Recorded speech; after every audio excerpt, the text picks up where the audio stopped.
Ernest, you know how long it's been since the first Sin City? Let me think back to some important cultural events. Good snap, good hold, and the kick is blocked. That long? Yeah, 9 years. Jeez, that's crazy.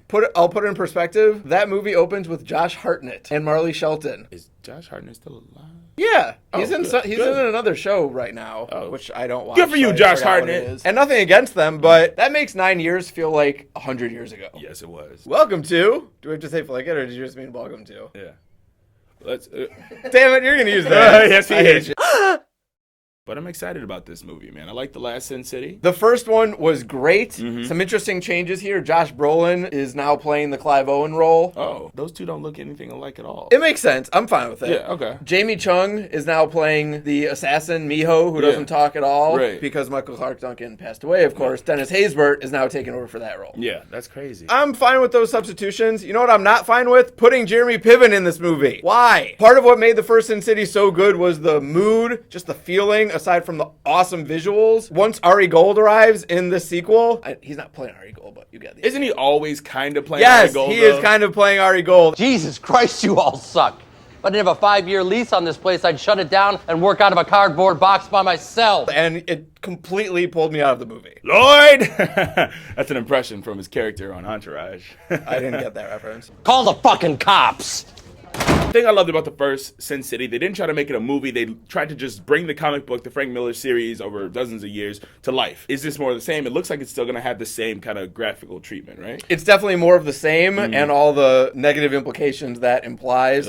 This movie is not bad. I liked it kind of, but that first one was just so electric and exciting that doing it again, inevitably it's going to feel like, well, okay, I get it. Yeah. I thought it was awesome the way that, I mean, that first movie feels like a graphic novel on the screen. Right. We talk about comic book movies all the time, and they feel just like, well, they did the best they could to turn into a movie. That first movie feels like a graphic novel. The second one is mostly the same. The visuals are pretty cool, but it's kind of like we've been here. Not as much richness in the story. It doesn't all come together that much. I did like Joseph Gordon-Levitt coming in as a guy who all he has to do is like put a quarter in a slot machine and he wins automatically. I don't know how he does it. It reminds me of that other guy.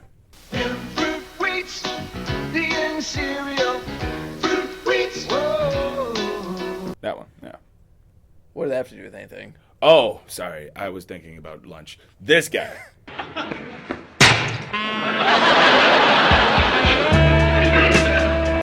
Now I totally understand. It makes sense. I have to admit, even if this dialogue is just trying to model itself after like the noir films of the 40s or something, I like it. There's stuff like Joseph Gordon-Levitt's character. A city's like a woman or a casino.